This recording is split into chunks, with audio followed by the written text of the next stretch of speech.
What's up, YouTube? It's your boy Nash here. Welcome back to the channel. Now, before we get started with this week's episode of Yu-Gi-Oh's Biggest Issue, the road to 200 subs has now come to a close, and we are now on the road to 500 subs. Who knows? Maybe we might hit 500 subs by the end of the summer. Only time will tell. But as I have said in previous videos, if this channel does get to 500 subs, I will open up this Korean LOB booster box in its entirety on the channel that I got from my partners at Collector Store. So be sure to check them out. Link and address will be in the description below. By checking them out, not only does it support them, it also supports the channel, and I would greatly appreciate it. On the hopes to potentially pull a Blue Eyes White Dragon, a Dark Magician, a Red Eyes Black Dragon, a Piece of Exodia, Monster Reborn, Pot of Greed. The possibilities are out there. However, if this channel gets to 1,000 subs, I will also open up this first edition Toon Chaos box in its entirety on the channel that I also got from my partners at Collector Store, on the hopes to potentially pull a collector's rare out of this set.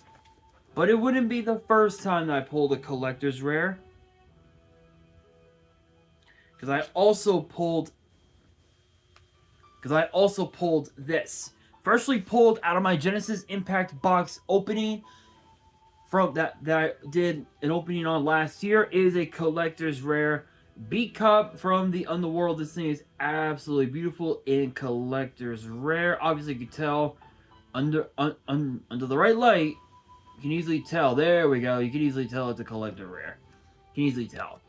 The centering on the back is a bit off from top to bottom, but honestly, it really doesn't make much of a damn, because I am going to be getting that card graded, but I never came up with a good opportunity to do so. But with that being said, if you guys want to see these boxes get opened, maybe you guys want more episodes of WWE's Biggest Issue, maybe you guys want more episodes of Yu-Gi-Oh's Biggest Issue, deck profiles, card discussions, WWE topic videos, or maybe, just maybe, you guys want some premium live event predictions and results. Well, if you guys want all of that and more, my channel is the place to be. So if you guys are new to the channel, because I know that more than 75% of you guys have not subscribed, who are watching the content but are not subscribed. So if you guys are watching the content right now and you're not subscribed, and you want to see more of the content, and you're new to the channel, make sure you guys subscribe to the channel. Hit that subscribe button, hit that notification bell, smash that thumbs up button on this video, and as always, make sure you guys are following me on all of my social media. My @s will be in the description below, as will the info to my fan mail. It will also be in the description as well. And I want you guys to post in the comments below answering the question of the day, which I guess it kind of ties with this week's episode, but the question of the day is this.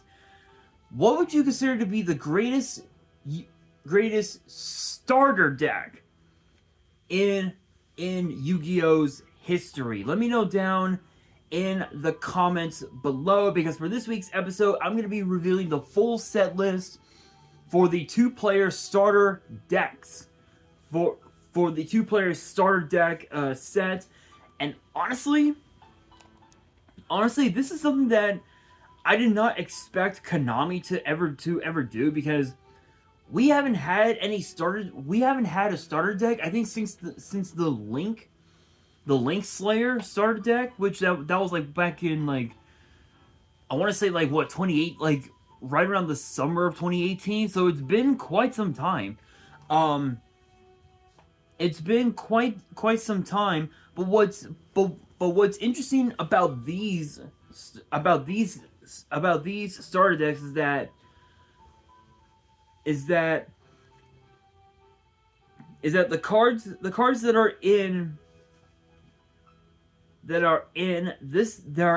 the set actually kind of weird. The cards that are in here are very, very weird. I'll say, but obviously they're starter decks, so naturally with starter decks you're gonna end up getting getting a mosh pit of cards that shouldn't work together. So, but I'm gonna be revealing the full set list and just talk to you guys about about the cards in here and some of the plays that you could potentially make, I guess. So let's get straight into it. So there are two different types of decks. There's a synchro deck, and then there is a there is an Xyz deck, which in which personally I kind of, in my honest opinion, personally, I figured that they would have done one for fusion, one for synchro, one for Xyz, and one for pendulum, and maybe one for link summoning, and then one for everything in between. And what I mean by that is it would be two players set would be fusion and synchro. The other would be Xyz and pendulum, and then the last one would be link summon, and then just a mosh pit of everything else, of everything in between. But apparently Konami chose synchro and Xyz. So let's get straight into it. So this is going in numerical order. So for the synchro deck, we have Elemental Hero Sparkman, Inpachi, Spirit of the Harp, Launcher Spider, Ryuran, Ojama Green, Gilgarth, Ally of Justice Colossalus, Swords of Revealing Light, Backup Rider, Apprentice Piper, Stormy Mirror Force, Scapegoat, Card D, The Warrior Returning Alive, One Time Passcode, DD Crow, Obsessive, Uvua Loop. I've never seen that card before. Give me 1 second. I've never seen that card before. Give me 1 second, you guys. I've never ever seen that card in my whole career. Give me a second.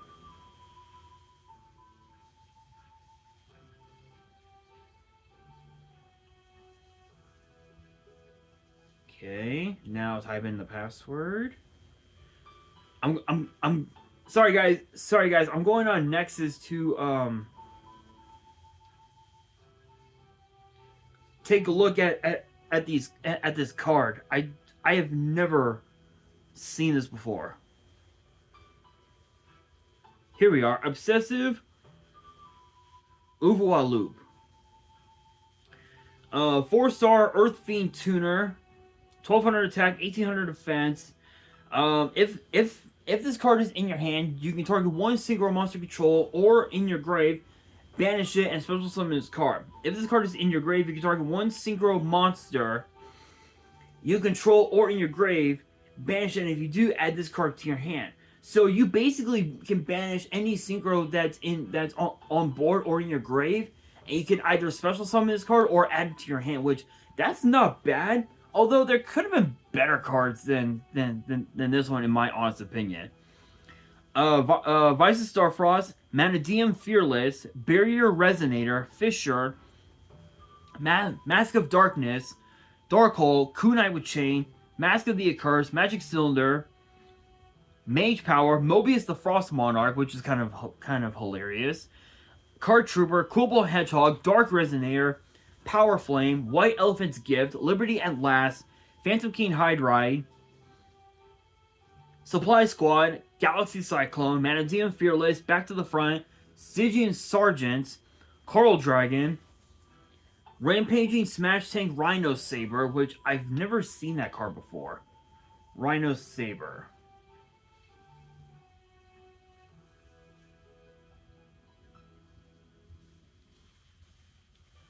Oh, yes, I have. Okay, never mind. I've seen this card already, right? And I think I talked about this card on the channel. I think I've already talked about this card on the channel, but this basically ensures that that you what this card does is you discard any number of cards from your hand to your grave, and this card basically gains 700 attack for each card discarded, and then once the battle phase ends, if this card battled, you can send this card to the grave and special summon monsters from your grave whose total levels equal 7, except another copy of itself. However, their effects are negated. So I think the idea is for this card to ensure that you're able to have another bot. Whoa, sorry guys, I hit my desk. Anyway, to have another body on board and to be able to just go into a card like, say, Coral Dragon or something like that, which is actually kind of cool. But what's even more crazy is that you actually have quite a few different like plays that you can make. In fact, I think Coral Dragon's a level 7, isn't it? Let's see. Oh, it's a level 6. Okay, so if you have let's say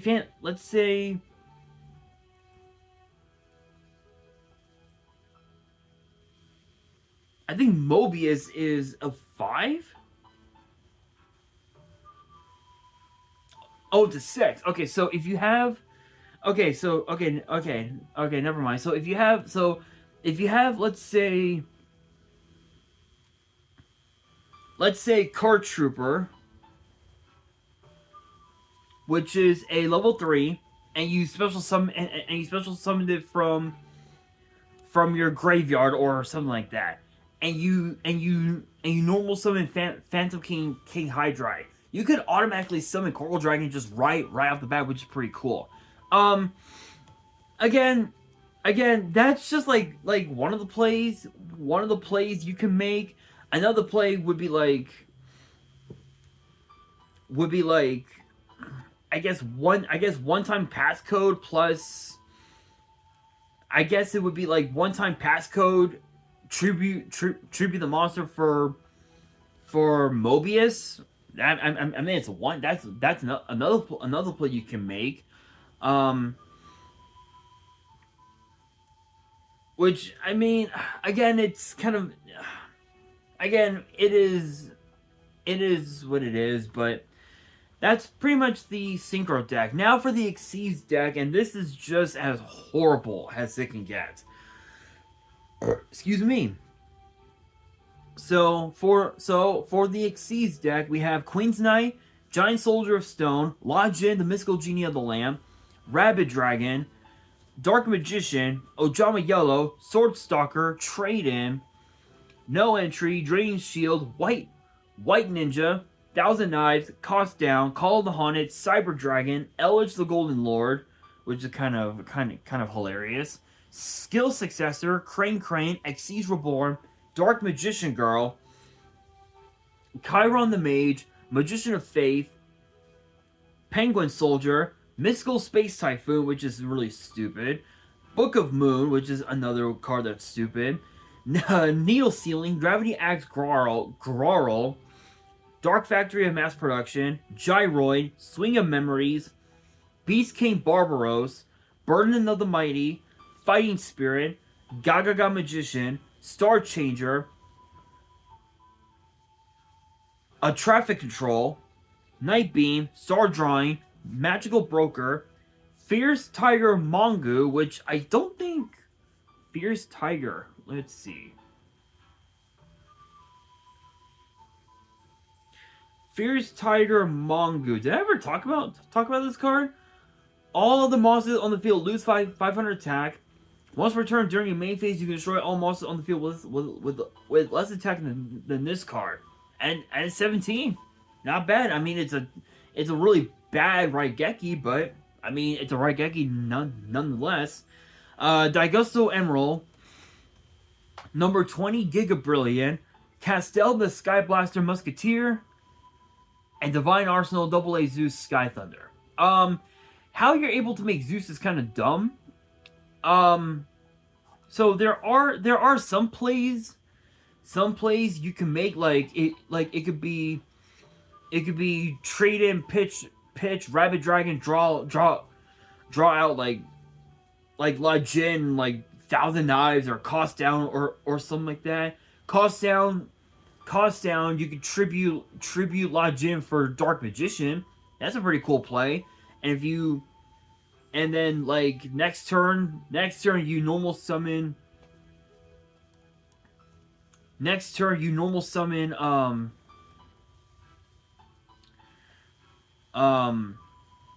you can normal summon like Gaga Magician, or something like that. And if you have another 4-star monster in hand that can special summon itself, you can do that and then just overlay them into a Daigusto Emerald. I mean, it's not bad. Again, with these like starter decks, usually they have just really bad cards. This one is no different. I'm gonna be honest. This is like no different, to be honest. This is like one of the worst. This is literally by far one of, not, I wouldn't say it's the worst, but it's a pretty bad starter deck set. Like if the cards were like if they were able to conjoin with one another, like if you had like some really good staple cards.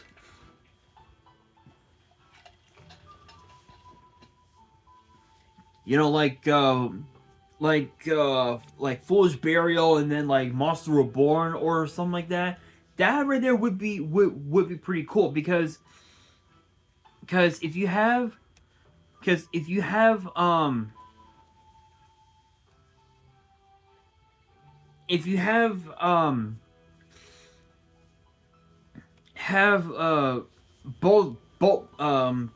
both cards in hand, plus Gaga Magician, you could go Foolish Burial, send Fierce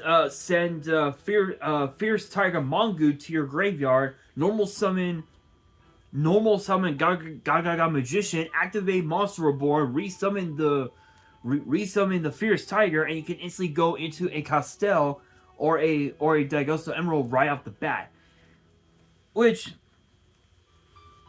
that's something that could have been, but I mean there are some pretty decent staples in this set, you know, like Storming Mirror Force and Scapegoat and Car D, and even also DD Crow is also in here as well for any like graveyard bullshit. But other than that, you got like hardly any staples in here. Like maybe Darkhold is a pretty interesting staple. Not the best, but still, it's better than nothing. You got White Elephant's Gift, which essentially is like a Pot of Greed, like a really bad pot of greed. But it is what it is. But my thoughts on it, it's not worth it, guys. Trust me, it's not worth it. It's one of those sets that, it's, as I said, you get a mosh pit of like random monsters, random spells, random traps, random extract that make no sense whatsoever. And I get that that opening these types of sets and dueling with them makes for good comedy on YouTube, you know, depending on who the content creator is. I get it. But if you're trying to become, if you're like a serious collector like me, or at least I'm trying to anyway, you want to go after sets that will age over time. Like, sets that will age over time, where it's like 5, 7, 8 years from now, 10 years from now, you look at that set, you look at the card list, look at the prices, and you're like, oh, this is a really crazy set. Why not open up a pack or two? This set is not going to do it. Yes, it's true that it's better. Sets like this is good for those who are either new to the game or who are getting back into it. But let's be honest, it's just not worth it. For those who have been in the game for the longest time, it's not worth it, guys. I'm saying it now. Do not get it. It's not worth it. It's not worth spending 20, 30 bucks, 40 bucks on this set, which I'm pretty sure they're probably gonna have it priced at like 30 bucks at the most. So it's not worth it. But what I will do though, depending on when this set gets released, I might buy a box just to show you guys how bad it is. Just to show it off. So I'll be spending. I might be spending my money, so you guys don't have to. But I might not. Never know. But with that being said, guys, that will do it for this week's episode of Yu-Gi-Oh's Biggest Issue. Hopefully you guys enjoyed. If you did, make sure you guys smash that thumbs up button. If you guys are new to the channel and you guys want more episodes of Yu-Gi-Oh's Biggest Issue in the future, make sure you guys subscribe to the channel, turn on the notification bell, and follow me on all of my social media. My ads will be in the description below, as will the info to my fan mail. It will also be in the description as well. And on that, this is your boy Nash, signing out.